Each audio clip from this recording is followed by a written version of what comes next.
Info en M24. Comunicación directa. En vivo. El exdirector de la Oficina Nacional del Servicio Civil y expresidente del Centro Iberoamericano de Desarrollo, CLAD, organismo multilateral, Alberto Scavarelli, impulsa un proyecto para incorporar un seguro integral para prestadores del servicio de salud relacionado con la epidemia. Scavarelli, analista político y conferencista internacional, señala que se torna imperioso adoptar medidas de protección a quienes trabajan a todo nivel en la salud ante la exponencial e imparable expansión del COVID-19 en Uruguay. Para conocer los detalles del proyecto es que estamos en comunicación con el ex jerarca. ¿Qué tal? Buen mediodía, Scavarelli, ¿cómo le va? ¿Qué tal? ¿Cómo están todos? Bueno, una alegría este contacto en tiempos especiales, pero también en fechas especiales. Muchas gracias por estar allí. ¿De qué se trata exactamente el proyecto que está impulsando? Bueno, en realidad nosotros yo mantengo un contacto permanente con personas que están vinculadas en la función de este tema de la pandemia en el exterior, sobre todo en algunos países latinoamericanos centrales y en Europa, en los países que están viviendo este tema más críticamente. Y lo hacemos desde el principio porque además al principio conocimos la información sobre los créditos de la OCDE que venían, cuando la OCDE informa que van a venir a través de los fondos especiales por la Unión Europea y por el Fondo de la Reserva, los créditos blandos que iban a ser operados y fiscalizados por el Fondo Monetario y el Banco Mundial. Bueno, desde aquel momento hablamos incluso con las autoridades aquí, porque era un momento para haber tenido hoy un colchón de 3-4 mil millones de dólares con muchos plazos de años de gracia para pagar. En fin, el tema siempre estuvo centrado, por un lado, en las medidas de precaución y prevención, que quedan de cargo de la gente y las que el gobierno o los gobiernos tienen que disponer, y luego lo que es la parte medular hacia la que voy, que es la infraestructura de salud. Sin duda Uruguay tiene la enorme virtud de tener un sistema integrado de salud que es único, ponderado en todos estos organismos que estamos vinculados, que no pueden ni creer algunas de las prestaciones que se dan, y es un sistema como tal, integrado. Pero normalmente se habla de los equipos, las camas de CTI, los respiradores, y centramos la opinión en ese tema y la preocupación en ese tema, cosa que por supuesto es esencial.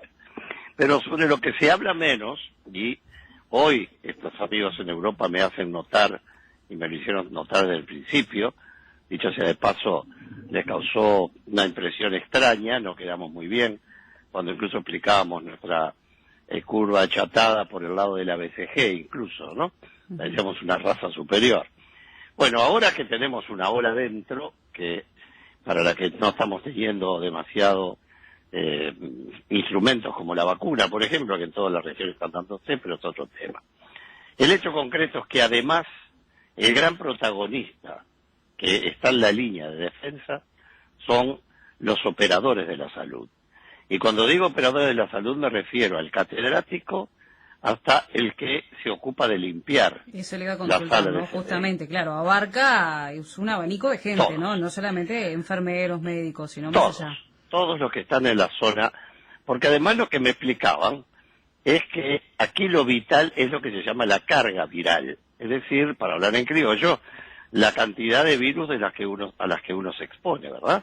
Y yo me encuentro con un enfermo y estoy a una distancia, con tapaboca, bueno, me puede llegar una carga viral muy pequeña, lo que hace una débil proporción, según me explican, tiene una directa proporción con la gravedad de la enfermedad que puedo tener. Ahora, quien está trabajando en las zonas calientes, quien está en un CTI, quien está en los lugares de atención, los que van a hacer exámenes a domicilio, en fin, la gente que se está jugando la vida y a la que hemos visto ya 4 muertos, tener ahora 4 médicos jóvenes internados en el CTI, personas que están enfermas muchísimas. En Europa el tema del personal de salud ha sido realmente dramático, entonces pensamos, muy bien, ¿qué podemos hacer para mostrarle a esa gente, ya que la ley de presupuesto ni siquiera lo menciona, ¿verdad? Aquí hay que fortalecer 2 cosas.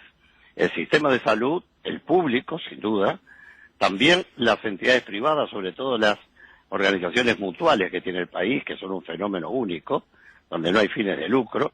El Estado tiene que volcar recursos para que estén prontos para obtener la mayor capacidad desarrollada, y el personal de la salud tiene que ser el privilegiado en este momento. Claro, cuidar a quienes nos cuidan, ¿no? Básicamente. Pero naturalmente son nuestras verdaderas fuerzas armadas de defensa frente al enemigo más poderoso que el país tiene y ha tenido.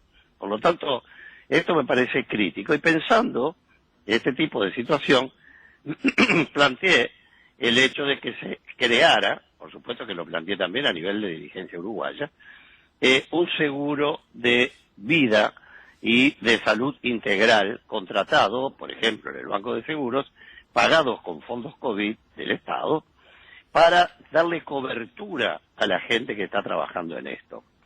Que no exista un seguro de vida especial para quien está entrando a la boca del incendio y sepa que si se quema, su familia queda a la intemperie. Quien está entrando al CTI todos los días y sabe que cualquier error significa que está enfermo y contagia o muere, y sabe que no tiene una cobertura especial para... yo puedo admitir que hay heroicidad en todo esto, pero no le podemos permitir que también, ni exigir, que además tengan la heroicidad de sacrificar a sus propias familias. Por eso estamos promoviendo la creación del seguro de vida y de integridad física, en definitiva, de todos los que están trabajando que sufran o padezcan una consecuencia de vida o de salud permanente o transitoria como consecuencia de contagiarse del COVID-19. ¿Y cuáles son los pasos legales para presentar un documento de estas características? Bueno, está claro que no necesitaría una ley, ¿verdad? Es decir, esto lo puede disponer el propio Poder Ejecutivo en cualquier momento. Si esto no fuera así, y quisiera hacerse por vía legislativa, que podría ser la mejor, porque cubre cualquier tipo de diferencia de opinión, porque en estos temas siempre se es opinable, requiere ley, no requiere ley, en fin. Es contratar un seguro, por lo tanto no tiene mucho misterio si el que va a pagar el seguro es el propio Estado, ¿verdad? El propio fondo COVID. Pero bueno, si hubiera una ley sería mejor. Yo aquí estoy tratando de que salga por la vía parlamentaria, así como propuse tiempo atrás la creación de la comisión parlamentaria, y bueno, el Frente Amplio la tomó, participamos en la redacción de ese texto. En una palabra, uno va tirando ideas que son las que recogen este continuo contacto que la tecnología hoy nos permite. El procedimiento, insisto, si no se quisiera hacer directamente, simplemente saliendo una norma que habilite a utilizar fondos COVID para la contratación de los seguros, en pocas horas podríamos tener ese seguro funcionando.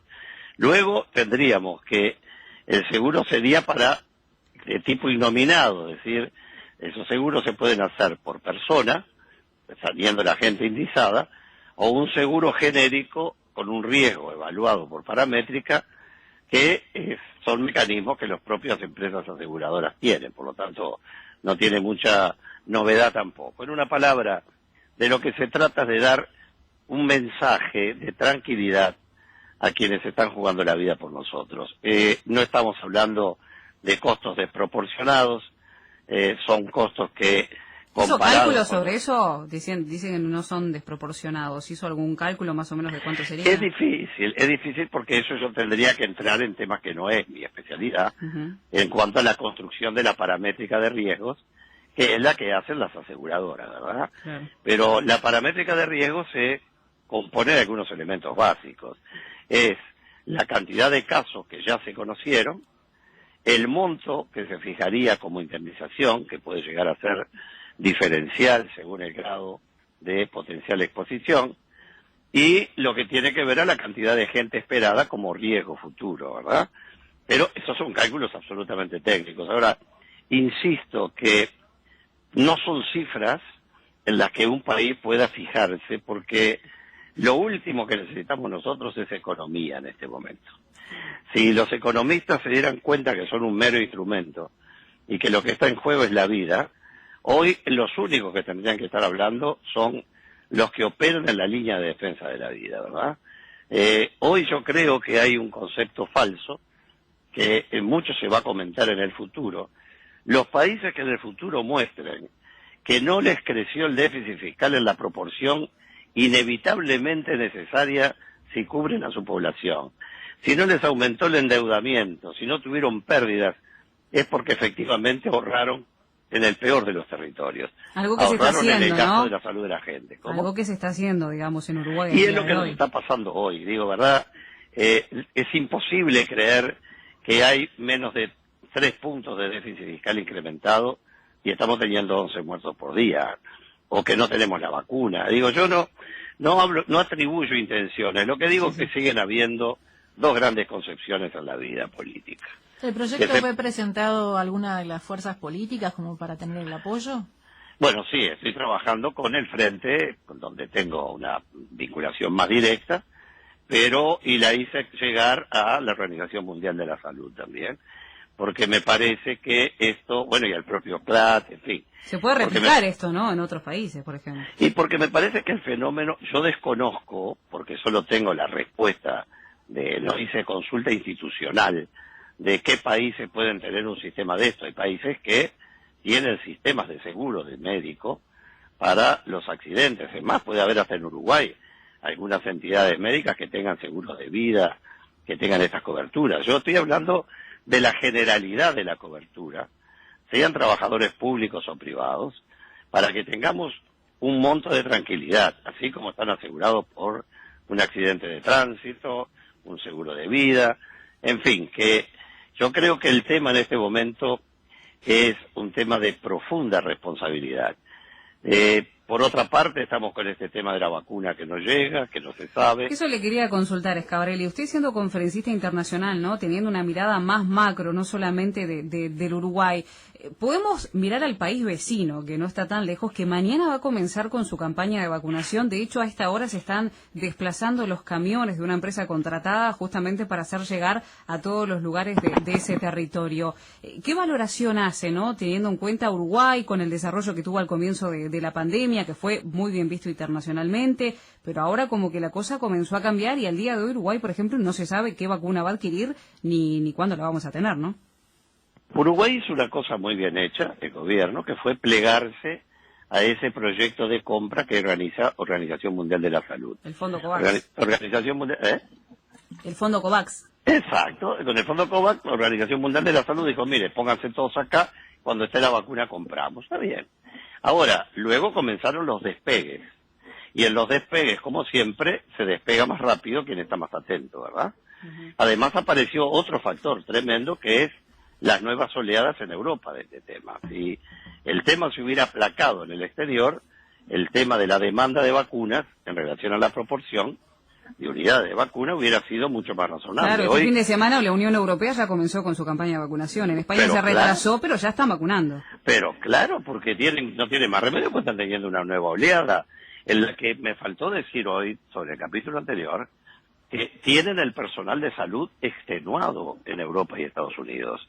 Cuidemos a nuestra gente, que no me la empiecen a contratar, y bueno, es su futuro, pero nosotros no disponemos de exceso de personal para poder atender un paciente de COVID que esté en un CTI. Todos sabemos que requiere una atención permanente de movimiento, de cuidado, en fin, no es un trabajo para cualquiera y requiere mucha gente como apoyo, y no solo los equipos. Lo que me preguntaba sobre la opinión internacional, queda claro que, yo voy a contar una pequeñísima anécdota para no consumir mucho tiempo, pero cuando estaba presidiendo hasta hace unos meses el CLAT, por ejemplo, este organismo multilateral, los expertos que venían a exponer en cada reunión, en cada país, presentan una proyección de la tabla de situación de cada país en relación a una serie de ítems, expectativa de vida, etcétera, analfabetismo, todo lo demás.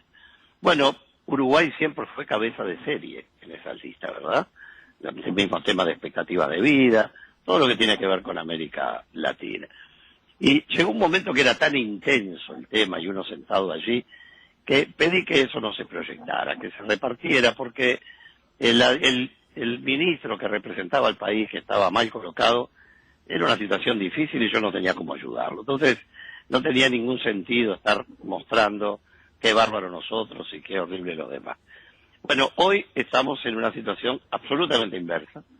esos cuadros que ustedes habrán visto en la televisión del exterior, donde aparece el nombre de Uruguay, luego número de vacunas 0, cantidad de población y luego todos los países abajo. Bueno, es algo que nadie esperaba que sucediera en Uruguay, que siempre ha sido un país de punta en este tema. Nosotros sobrevivimos y tenemos esa fuerte posición en el orden jurídico internacional del mundo, porque somos un país que todos estamos atentos en cada ranura del mundo internacional para llegar a tiempo y llegar primero si podemos.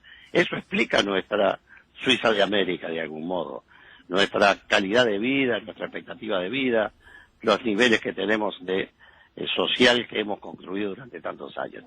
Pero lo que está claro es que hoy estamos pasando, no quiero decir vergüenza, pero estamos quedando muy mal, porque además nadie se explica cómo no pusimos todas las baterías, teniendo el personal en cada país para hacerlo y los expertos con qué hacerlo, haberlo hecho como corresponde, salir a pelear por conseguir las pocas dosis que necesitamos. Exactamente. Porque La Organización Panamericana de la Salud, por ejemplo, dijo hace algunos días que en el primer trimestre la vacuna estaría llegando a nuestro país. Sin embargo, desde el Ejecutivo se habla de abril inclusive. ¿Cuál es su visión? ¿Por qué se está dando esto? ¿Por falta de organización? ¿Por qué esta demora en la gestión?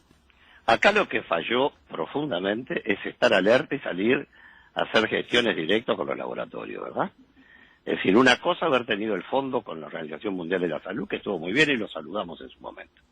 Pero está claro que en la medida que se empezaron a despegar los países para negociar con los productores de las vacunas, ahí Uruguay tendría que haber creado una fuerza de choque rápida, una fuerza de intervención para ir a comprar esas vacunas en primera fila, porque además nuestros números no hacen la diferencia en la producción. Y menos si tenemos en cuenta la población de riesgo, comenzando por el personal de salud. Hay una omisión, eso es evidente, no puede negarlo nadie dice que sea una omisión intencional, pero las omisiones, cuando causan efectos, generan responsabilidades, más allá de la intencionalidad. Entonces, está claro que hay un fracaso en este punto, que lo estamos pagando con vidas, pero yo digo algo más grave aún, ayer lo publicaba. Si la vacuna hubiera comenzado ahora, nos están diciendo que puede tardar 8 meses en Uruguay agotarse el proceso de vacunación, lo leí hoy. Pero aún olvidándonos de ese tiempo, que yo no creo que sea tanto, pero no sé, pero lo que dice el SINAE, a lo que me refiero es, si calculemos que tarda 60 días la vacuna en surtir efectos desde que se da, un número hipotético. Muy bien, quiere decir que a partir de mañana que comenzó la Argentina a vacunar, o sea que pudo, o que otros países están vacunando, o sea que Uruguay pudo, dentro de 60 días, cada nuevos infectados son cargo nuestro, está claro. Se pudo haber evitado perfectamente y no se evitó. Porque antes era la gente que no se cuidaba. Eso es otra cosa y no hay ningún sistema de seguridad en el mundo que pueda basarse solo en el autocuidado. Para eso está el Estado, porque además acá alcanza con 2 inconscientes para que contaminen al resto de la población. Por lo tanto, no es un tema de que yo lo exhorto a que no conduzca en estado de ebriedad, o lo exhorto a que su libertad responsable lo lleve a no andar por la vereda de la Rambla 120. Acá está la parte de la exhortación. Primero fue el tema voluntario, esa libertad responsable. Ahora pasamos a la burbuja. No, esas construcciones son todas muy simbólicas, me parece muy bien. La gente tenemos que cuidarnos porque estamos a la intemperie, pero la gente se está muriendo de a 11, se está enfermando en volúmenes enormes, y seamos claros, está prácticamente fuera de control. Entonces, yo creo que hay un mensaje muy evidente. El comité científico primero se presentó y dijo las cosas como las veía, graves, y que había presentado al Ejecutivo un informe de cada estado de situación en proporción, como sucede en estadística, que si haces esto, pasa esto. Si lo duplicas, aumenta hasta el riesgo. Es decir, está todo calculado aproximadamente y así se informó. Y el Poder Ejecutivo de noche, ese mismo día, Sí, hace un comunicado con el Presidente de la República que parecen que están hablando de cosas distintas. Pero hay algo peor. El Ministro de Salud Pública dijo Cuando habla el presidente, el ministro no se calla. No. Menos en este caso que el propio senador Manini estaba diciendo públicamente, esos mismos días, de que el ministro de Salud Pública quería medidas más restrictivas.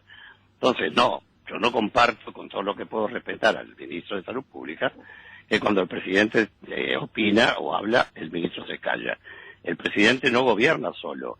La Constitución lo obliga a gobernar con el ministro respectivo. Por lo tanto, para estos temas, es una opinión Por allí imprescindible. aparece el problema de la coalición multicolor, ¿no? De distintos partidos, diferentes concepciones que se unieron, digamos, para llegar al poder, pero empiezan a mostrarse estas diferencias, ¿no? Que son cada vez más evidentes. Claro, porque una cosa es una coalición electoral, como bien les dices tú, y otra cosa es una coalición de gobierno, que es otra cosa diferente. Las bases con que se ponen de acuerdo para ir a una elección, para ganarle a otro, no son las mismas con las bases que hay que poner para gobernar. Por eso no hay consejos de ministros permanentes y la presidencia es radial. Es cada presidente con un ministro por gestión y no hay un gobierno de consejos de ministros y acuerdos de ese tipo. Es evidente que es una dificultad grande que todos los días vemos.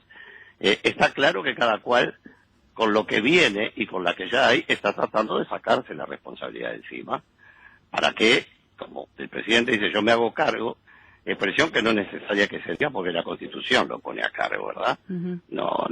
No puede salir y decir, yo no me hago cargo, aunque quisiera, porque la Constitución lo obliga a estar a cargo.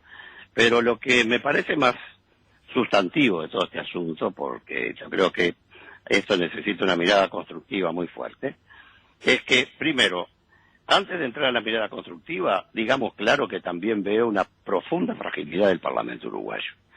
Yo creo que el Parlamento ha renunciado, o por lo menos ha omitido, tener esa comisión que se propuso y que tendría que haber puesto todo el peso la oposición para lograrla, porque no puede ser que no tengamos ninguna idea de lo que se está haciendo. No hay actas. Lo que propuso el Frente se opone el gobierno porque quiere... Sí, de hecho nunca le llegó a contestar. Sí, pero los comentarios públicos fueron de que mejor no, que había que restringir tal cosa y tal otra. Bueno, ¿dónde están las actas de lo que opinó el comité científico? ¿Dónde están las actas de diferencia entre lo que se aconsejó científicamente y lo que se resolvió políticamente? ¿Dónde están las actas del equilibrio entre la visión economicista y la visión de la salud? ¿Dónde están las actas de que había que mantener los motores prendidos de la economía y correr el riesgo con la salud porque nos creíamos que éramos una raza superior biológicamente? Aquí se corrieron riesgos y los riesgos generan consecuencias. En este que caso, caen sobre la población, ¿no? Pero claro, las consecuencias las paga la población, digo, y todavía que crucemos los dedos que esto no se está extendiendo en las poblaciones más pobres, la gente que está viviendo en condiciones peores de vida, incluso locativas, y que no tenemos extensiones que yo conozca, por lo menos en esos lados, como ha pasado en algunos otros países. Totalmente de acuerdo, Scavarelli. Lamentablemente nos quedamos sin tiempo. Le agradecemos muchísimo la comunicación y queda abierta para una nueva entrevista, si a usted le parece, porque bueno, porque esto va a dar que hablar, sin lugar a dudas. Siempre a las órdenes, y yo tengo la esperanza fundada con la Organización Mundial de la Salud, primero que nada, porque he estado en contacto con ministros de algunos países amigos y unos tenían esto cubierto, otros no, y bueno, y es una forma de reconocer y estimular, y a todos cuidarnos mucho, un buen 2021 y que la vacuna venga pronto y que quien te diga que tengamos la sorpresa que mañana nos digan que está todo arreglado, que ya la compraron. Ojalá que sí, ojalá que sí. Que pase muy bien, Scavarelli. Felicidades. Igualmente para usted. Hablábamos con Alberto Scavarelli, exdirector de la Oficina Nacional del Servicio Civil y expresidente del Centro Iberoamericano de Desarrollo, CLAD. 97.9 FM Montevideo, 102.5 FM Maldonado. Escucha